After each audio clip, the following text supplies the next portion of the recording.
প্রথমে ওই ভিডিও দেখে। আরে আরে ব্ରାଣ୍ଡେଡ ଘରର ଲୋକ ଦେହ ଯାକ କଣ ପୋକ। ତମେ ବା ଗରିବ ଲୋକ ଛୁଇଁଲେ ଇନଫେକ୍ସନ ହବ ବୋଲି ଡେଟଲରେ ଗାଧାଅ। କୁଆଡେ ଗଲା ତମ ସୁନା ଚେନ୍ ସୁନା ବ୍ରେସଲେଟ ମୋ ବ୍ରାଣ୍ଡେଡ ପ୍ୟାଣ୍ଟ ସାର୍ଟ କାଇଁବା। ତମେ ବା ବିନା ଏସିରେ କୁଆଡେ ରହିପାର ନା।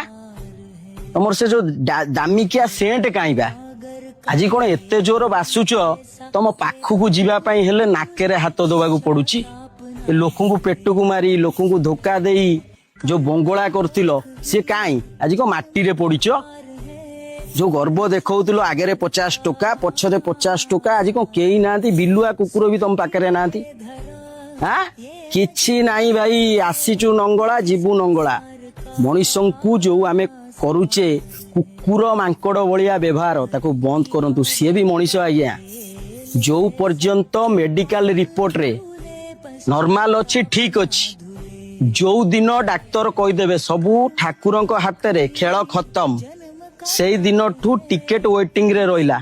ଯୋଉ ଦିନ ଉପରେ କନଫର୍ମ ହେଇଯିବ ଆଉ ଗୋଟେ ସେକେଣ୍ଡ ବି ଚାନ୍ସ ଦିଆହବନି। ଚାଲ ଉଠ। ତେଣୁ ଲୋକଙ୍କୁ ଭଲ ବ୍ୟବହାର କର। ମଲା ପରେ ତ ଲୋକ କହିବେ ଭଲ ଲୋକଟି ଥିଲା ମରିଗଲା। ଏମିତି କରିକି ଯାଅ ନା ତମେ ମଲା ପରେ ଲୋକ ହସିବେ କହିବେ ବଢିଆ ହେଇଛି ମରିଯାଇଛି। ସମସ୍ତେ ଏଠି ଛୋଟଠୁ ବଡ ସମସ୍ତେ ସମାନ। ଗରିବ ଲୋକଙ୍କୁ ଭଲ ବ୍ୟବହାର କର। ଏ ଯୋଉ ଧନ ଗର୍ବ ଦେଖଉ ନା ପୋକ ହେଇଯିବେ ଆଜ୍ଞା। ଜୟ ଜଗନ୍ନାଥ। ଦେଖିଲାନି ଗର୍ବ ଅହଙ୍କାର ପଇସା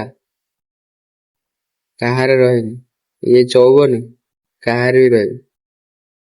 ହଁ।